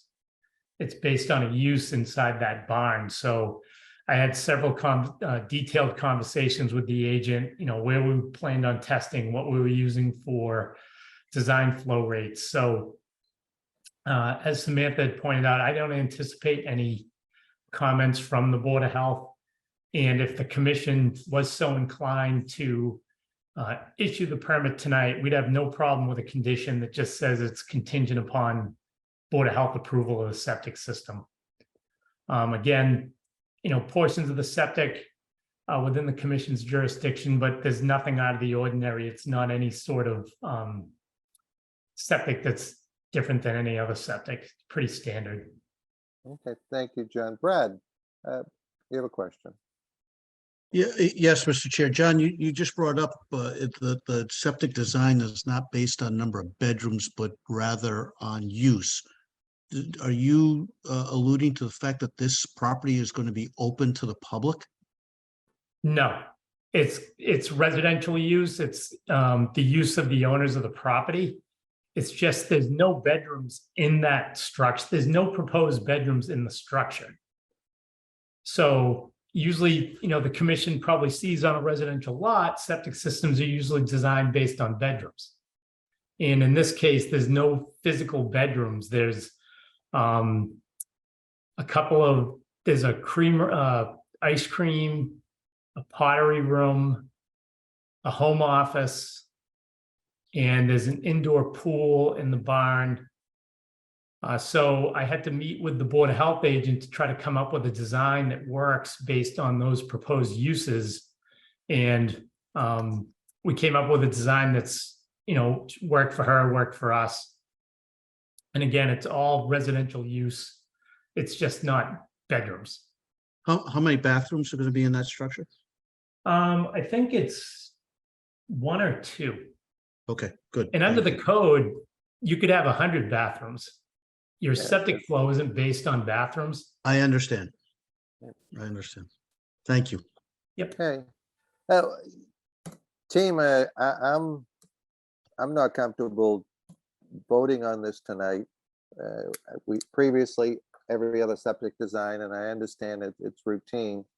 But I do think that the Board of Health approval should be secured, and that a continuance should be requested, because I'm not inclined to vote to approve this tonight without I that agree. approval. But That's fine with us, Mr. Chairman. We're happy to continue to wait what happens. And Mike, once you have that approval, we'll move you right to you'll be the first agenda item. And I think at that point, you've got the few talking points here that you can incorporate.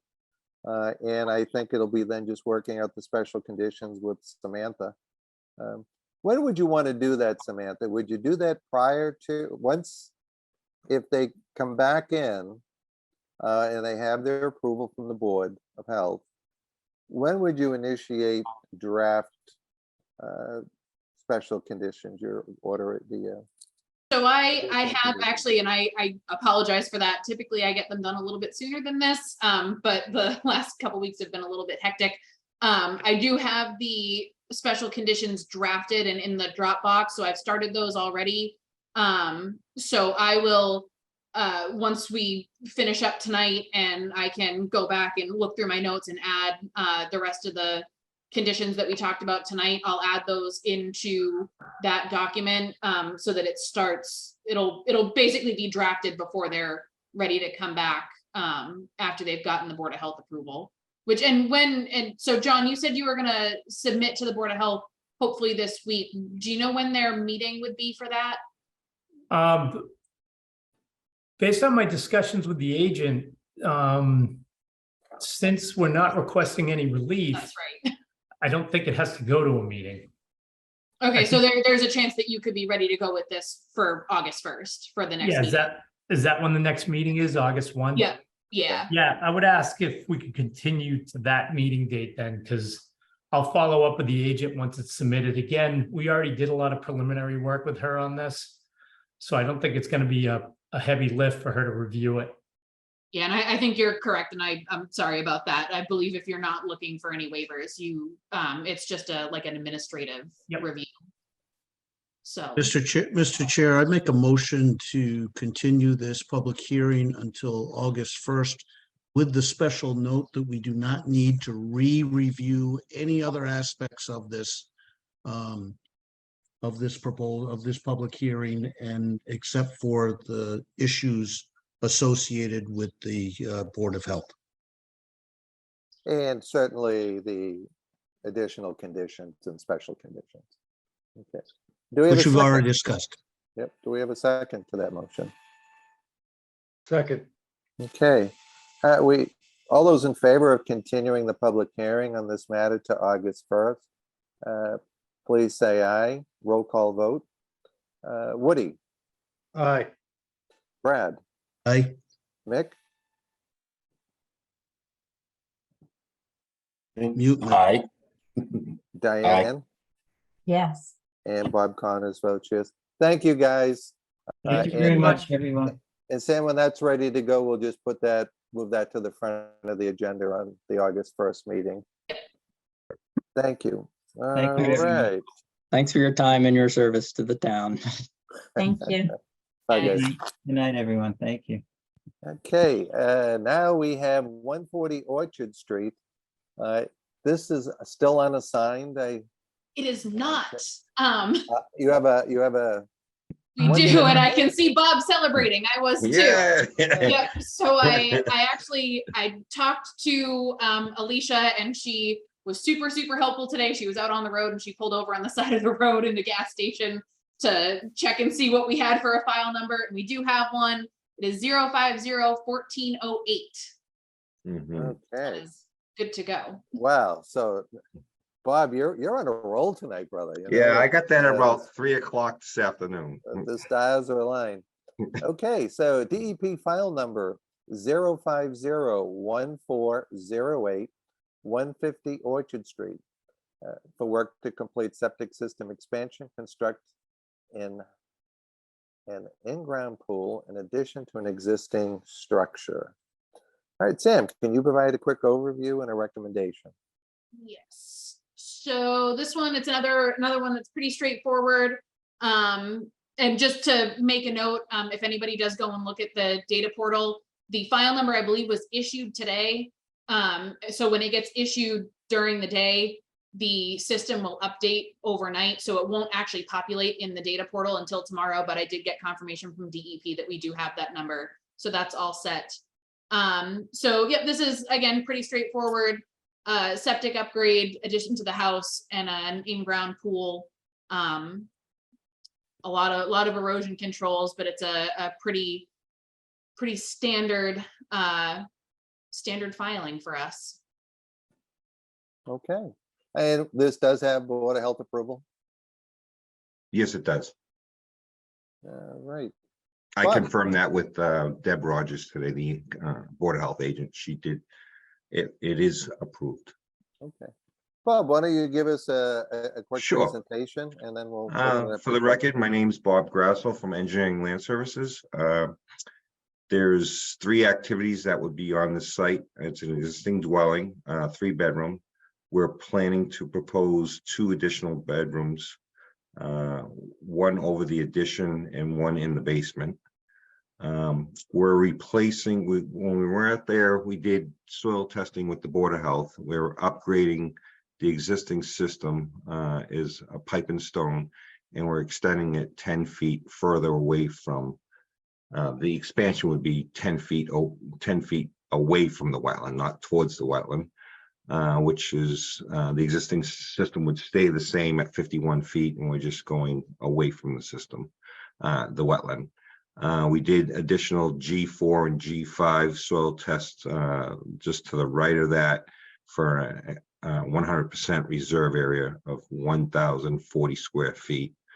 We're going to use the existing force main up to the system, but we're replacing the existing D-box. And also, if you just a little bit lower there, Samantha, yep. There's existing sewer line that exits the rear of the building, the dwelling, which is the dotted line there, and it shows ST and a PC.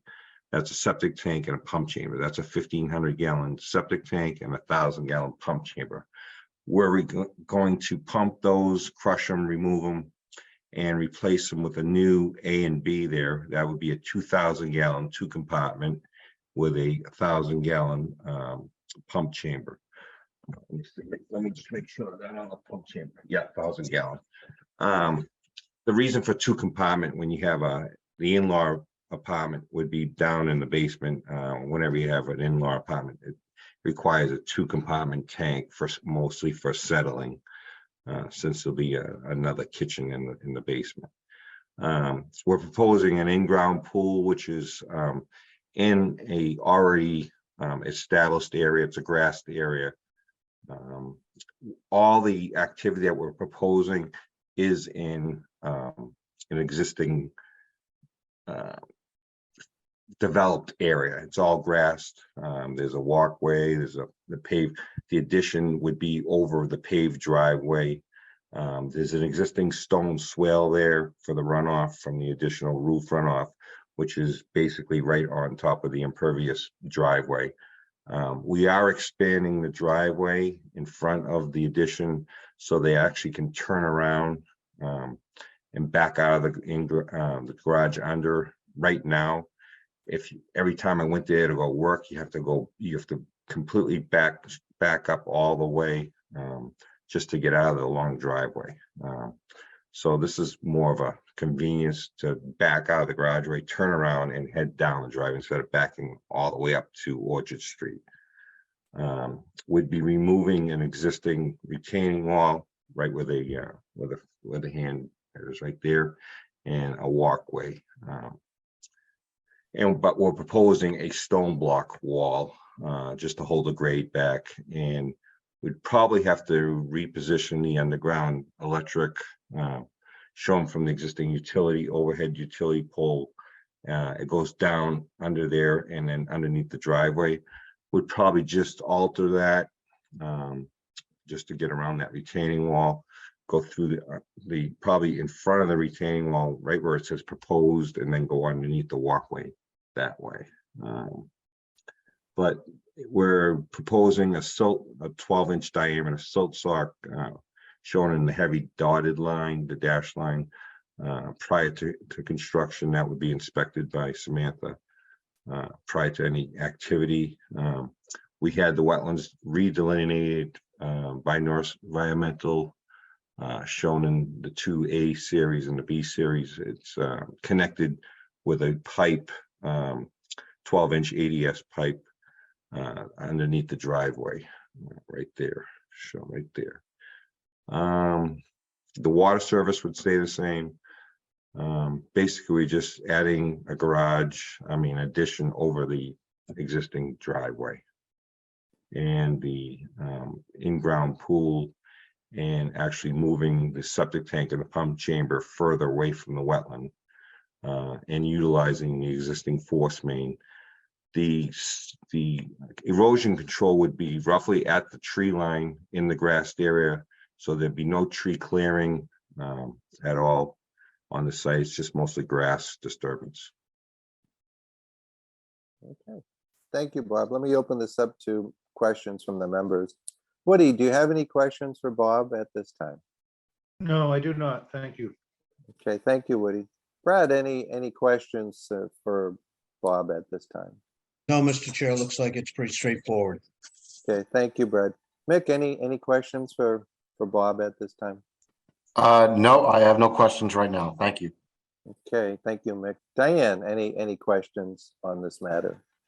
The paved driveway, was that already existing? You're just adding to Yes. it? Yes, And we're adding is- on top of it. Yes. And the additions within the buffer? Outside, right at the 50, it's at 50 feet, right at the 50-foot wetland buffer. There's 50 feet towards the front left corner of the garage, and in the rear of the garage would be 51 feet. Okay, honestly, it didn't have a file number, so I didn't look at it all that closely. I didn't. Oh, think we were okay, gonna do sure. it. Yeah, I So- wish I got a file number. a No, lot it's not sooner your than fault. that. I just didn't look at it as closely as I probably should Within have. 3 hours of the meeting, so that was pretty close. Oh, No, I'm okay. okay. I don't have any questions. Sam, do you have any follow-up questions or any other comments you'd like to make? Nope, I'm all set. Okay, I guess the only one remaining thing where that the file number it's been issued, but it won't upload till tomorrow. Any technical comments, although I doubt there's anything on this, but. Okay, any raised hands from the audience, from the public, Sam? I do not see any. Okay. Do any members have requests for additional information or plan amendment or adding additional content to this notice of intent? Yeah. Okay. Hearing none, do we have a motion to close the public hearing? So moved. Second, Okay. second, Okay, a roll call vote. All in favor of closing the public hearing, say aye. Woody, Aye. Brad, aye. Mick, Aye. Diane, Yes. and Bob Connors votes yes. All right, team. I'll entertain a motion to issue an order of conditions for 150 Orchard Street with the usual conditions. So moved. Do we have a second? Okay, a roll call vote. All in favor, say aye. Woody, Aye. Brad, Aye. Mick, Aye. Diane, Yes. and Bob Connors votes yes. Thank you, Bob. You're batting 1,000 tonight. Wow. And thank you very much for the new commission also, for the volunteers and all that. And it's nice working with you guys. Thank you. Okay, well, thank you. Thank you. Have a good night. Okay, enforcement orders. It's our file number 411. Team, if you remember, this was 22 Annapolis Way. This was we had a negative determination and there was a little expansion on that, and we issued an enforcement order. And there's a request to clear the enforcement order. Sam, you want to give us a quick overview on this? Yep, so this one, the original enforcement order was issued for work beyond the scope. They were originally supposed to just put an addition on top of the front entryway of the house, and they ended up having to take down the walls of that entryway and rebuild them. So generally speaking, when the enforcement order was issued, there weren't really any major issues with the resource areas. There was some tire marks and stuff in the sand, but no real significant disturbance. Since they have finished everything, I've been out there a couple times. Everything looks really good. They've taken pretty good care of the site. I believe the snow fencing and everything has been removed. And the last I checked, everything looked good to clear this one. We do need to do a vote to clear it, but the clearing of the enforcement order doesn't go through any real official process. It basically just results in a letter that I will write to the property owner and the contractors, and it'll get sent to DEP as well, just to advise them that it's been cleared, that everything looks good, and that there's no outstanding issues. Okay, so you're going to be looking for a motion to close the enforcement order. Yes. Is that would be the correct verbiage? Okay, well, let me open this up to questions. Woody, this is honestly, it's one of my neighbors, and but this happened back in when was this done? Back in April, so this is before your involvement. But it was pretty routine. Do you have any questions on it at all, Woody, at this time, or? No, I'm just taking it in. I don't have any questions because I'm not completely aware of everything that's gone on here. Okay, thank you, Woody. Brad, any questions in this one? Oh, good, Mr. Chair. Yeah, Mick, you're kind of in the same boat as Woody. This was just kind of more of a procedural thing. Had the full detail of the work that was being performed was added to the RDA, it would have gotten approved. So it was. Yeah, I'm not really familiar with the project, so can't really offer an opinion, but sounds like Sam is satisfied with the existing conditions and how they're treating the property, so Yeah. I think I'm good. Okay, thank you, Mick. Diane, any questions on this one? No, I remember it. I'm good with it. Okay, and I do not have any questions. Sam, any raised hands from the public? Do not see any. Okay, well, I'll entertain a motion to close the enforcement order for 22 Annapolis Way. So moved. Do we have a second? Okay, roll call vote. All those in favor say aye. Woody, Aye. Brad, Aye. Mick, Aye. Diane, Yes. and Bob Connors votes yes. All right, thank you, Sam. All right, and then we have enforcement order 42B Cottage Road enforcement order issued on July 12th for unpermitted replacement and expansion of an existing dock. Sam, can you provide an overview on this enforcement order and a recommendation on the next steps? So this one, get a second to get these pictures up. Oops. So this, it appears to me that this was just an instance of not knowing that it was a project that would have needed to be permitted through conservation. Seems like kind of an honest mistake kind of deal. There are a couple things for this one that need to be addressed. So this dock, the dock is probably the more, I guess, problematic, for lack of a better term, issue on the property. So the original dock, and I actually spoke with the property owner earlier today, who kind of explained what the situation was. It sounds like all of the existing pilings were left in place. It was an issue with the decking was getting to be a little bit unsafe. It needed to be replaced. So the decking and the handrails were replaced. And there are a couple other pictures in here of that. So this is what the original dock looked like. Let's fence.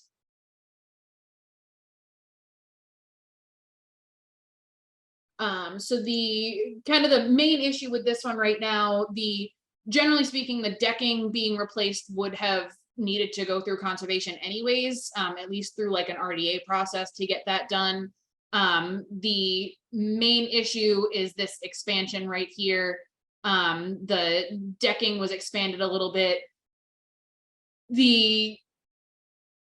Typically for docks, the general guideline is 1.5 to 1 height to width ratio.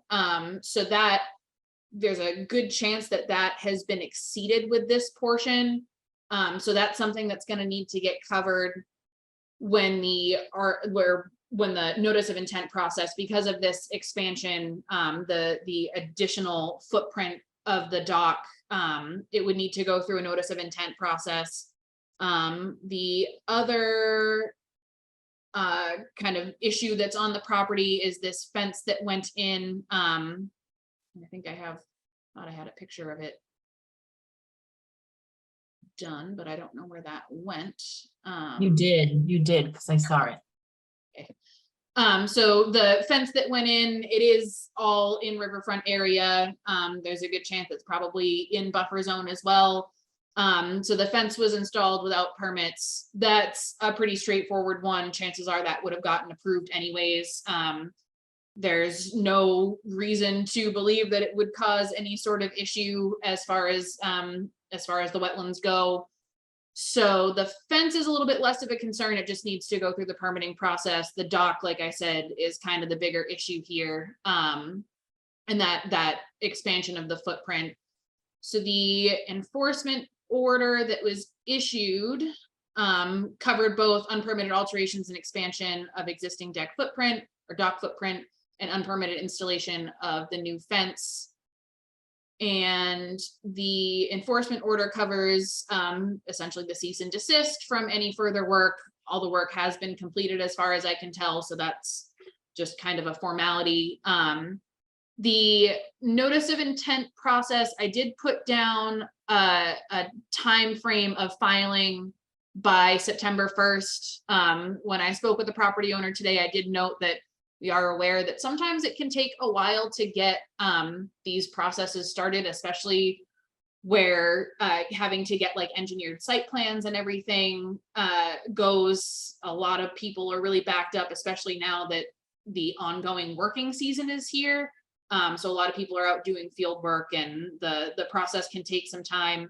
So I think it makes sense to extend that time frame a little bit, at least give, October or November to get the filing in.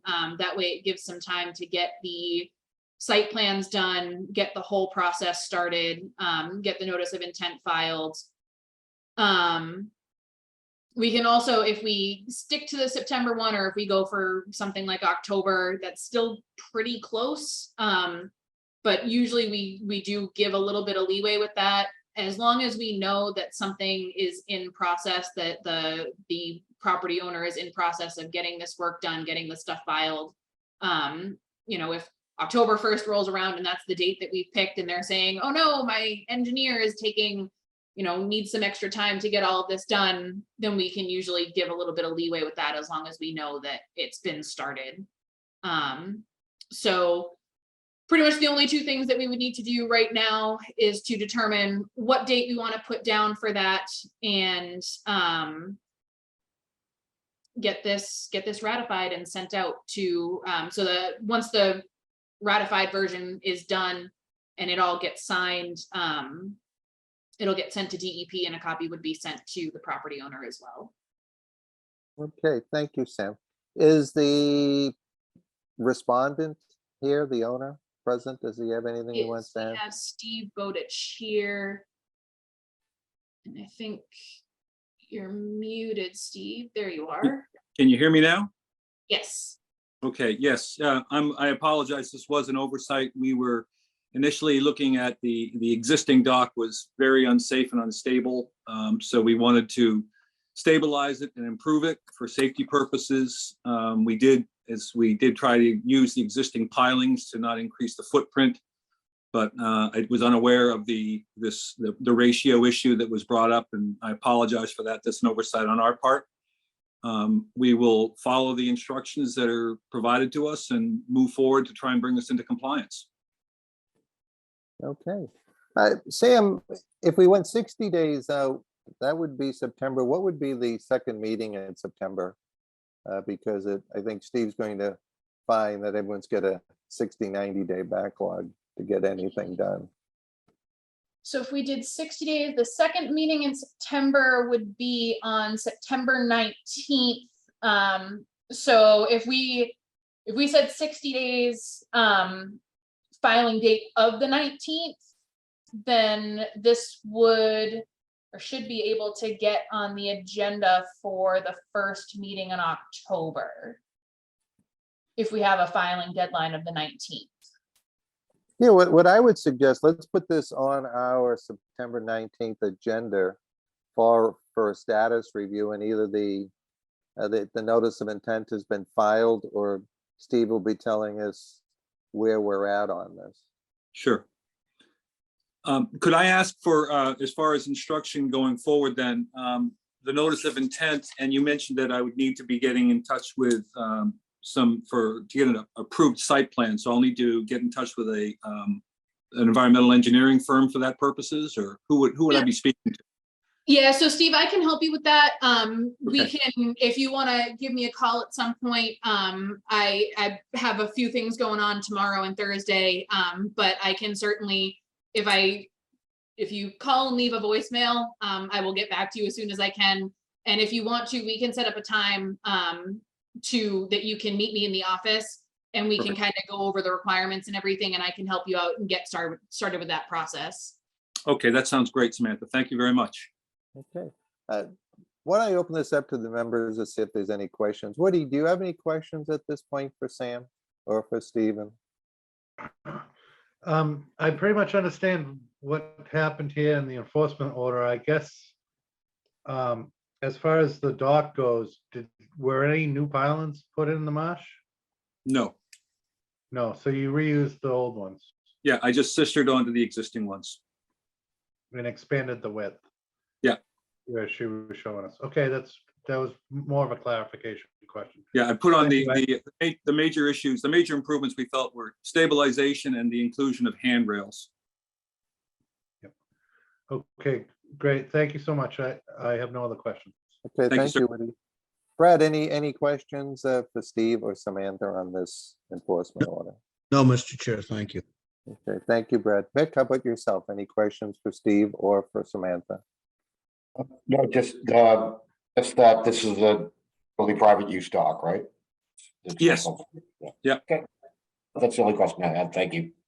Okay, thank you, Mick. Diane, any questions for Steve or for Samantha on this matter? No. Okay, and I have no questions for either. Sam, is there any raised hands from the public at this I don't time? see any. Okay. Well, I would entertain a motion to ratify the enforcement order with the 60-day or 9/19 status for an NOI. So moved. Second. Okay. Any further discussion? Hearing none, roll call vote. All those in favor, say aye. Woody, Aye. Brad, Aye. Mick, Aye. Diane, Yes. and Bob Connors votes yes. Thank you, Steve. Thank you, Sam. Thank you very much, everybody. Appreciate your help. We'll get it Thank figured out. you. Well, you know what? I'm on my little call sheet here. I had 7:50 PM administration and we're now at 8:02. Mary would be so embarrassed that I'm running 12 minutes behind my own estimated schedule here. All right, so team, annually at the beginning of fiscal year, which is July 1, most committees, if we have any change in membership, has an annual board reorganization. As we have 2 new members to our board, we need a motion to elect the chair and vice chair to the Newbury Conservation Commission.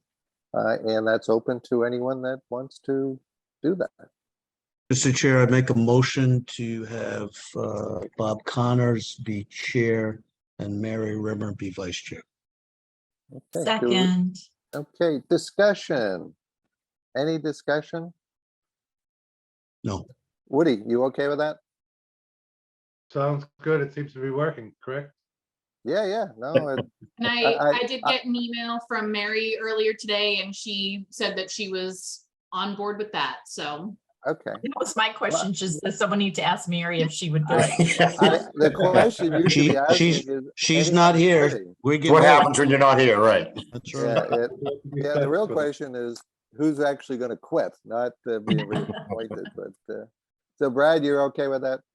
Yes, sir. Your motion? Seeing as I Mick? motioned it. That's, I'll second. I'm 12 Oh, I minutes think I beyond my, second. Did you second? Okay. Mick, you okay Nick, with we'll it? work out who does all the seconding all the time. I'll just Yeah, defer yeah. to you if I don't hear Well, anything. I'll be honest with you guys, when Sam was gonna be in her car looking at her phone, I was gonna have to record who motioned and seconded so that I could give Sam the info. Thank God she put that fire up back in her office. Okay, so we have a motion to elect Bob Connors as chair and Mary Rimmer as vice chair. All those in favor, say aye. Woody, Aye. Brad, Aye. Mick, Aye. Diane, Yes. and Bob Connors votes aye. And team, I'm a firm believer that there's nothing wrong with rotating the chair from time to time. Unfortunately, most people don't want it, but I do think it's healthy. So, all right, Sam, anything else? Not that, not that I can think of. I think we're all good. I guess the only thing, if anybody's interested, I'm now 2.5 weeks into my time sharing my, or splitting my time between Newbury and Merrimack. Things are going very well so far. Feeling pretty confident about it. It was a little bit of a chaotic 2 weeks with the holiday and everything, trying to get used to splitting the time and dealing with some scheduling and having to adjust my hours and whatnot. But I feel like after last week, I got things pretty well settled and everything's looking pretty good. And I'm staying on top of things pretty well so far, I think. So I haven't gotten any complaints from Merrimack yet. So I'm feeling pretty good about it. Are you expecting any? I mean, just I wasn't, but it does feel good to not get any. Yeah. They've yeah. died and gone to heaven, Sam. Get you that, Right. for God's sake. Nobody said that they don't want to do it anymore, so. Yeah. Yeah, that's Not even usually you. what, you never get that you're doing a great job, it's just people quit. That's usually, that's usually the warning that you're not doing a good job. So Sam, the only thing I would suggest is we still have that open discussion regarding the town Newbury dock and pier policy that we continued from a previous meeting. Why don't we just plug that in under administration at the, let's do this. Let's move it to September. September, okay. It just being that summer schedules here, depending on how heavy a load, and it's nothing pressing, but we should follow up on that and make a decision on that policy. Yeah, and I think we definitely want to have Mary here for that one. Yeah, She yeah, was no, the one certainly. who kind of Yeah. wanted to Yeah. push that through, so. Yeah. Did you put that, is that in the, can you put that, did you put that in the Dropbox, the current policy for review? If you haven't, just if you could add that in there. Don't think I did add it, but I can. Okay. It's up on the website, but I'll definitely add it to the Dropbox. Actually, I can do that Okay. right now. So team, basically there was a previous policy by a previous board, a previous group that had added additional policies that seemed to be outside the Wetland Protection Act and our local bylaw. So it was raised by Mary, and the discussion was that having policies that compete with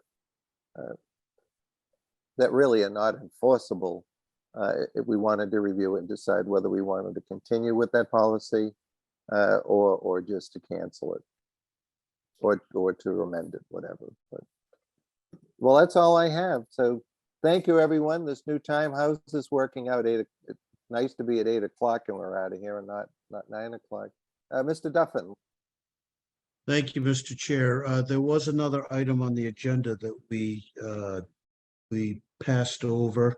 It was a discussion on a CSO release, and not to belabor the length of this particular meeting, I would suggest that we make this the #1 topic on the next agenda to discuss this in light of the fact that we have now closed over 6 miles of beach on public beach on Plum Island due to the CSO releases of our neighboring communities. There are 600,000 residents of Massachusetts that garner their drinking water from the Merrimack River, which is now obviously polluted. So I do believe that this is a serious thing that this commission needs to discuss and come up with steps to mitigate this. Okay, thank you, Brad. All right, so Sam, I say we leave this under administration. Are you okay with that, Brad? Sure, Mr. Chair. I guess the point being is we can have a discussion. I think that Senator Tarr has proposed some legislation on addressing this, in that there were some federal funds becoming available to actually implement the separation of stormwater from sanitary, but Yeah, I do believe that this is worthy of a significant discussion and developing next steps to mitigate this at our next meeting, not to beleaguer it tonight. Thank you, Mr. Chair. okay. Thank you, Brad. All right. Is there a motion to adjourn? So moved. Do we have a second? All Mick. those in, Mick. He's Muted, second. Mick raised his hand. Okay, all those in favor say aye. Woody, Aye. Brad, Aye. Mick, Aye. Diane, Aye. Bob Connors says aye. Thank you, everyone. Appreciate you taking the time tonight to serve your community. Good Thank night. you, guys. Thanks, Have a Sam. great night, everyone. Bye-bye, guys. Bye. Good night. Thank you, Sam.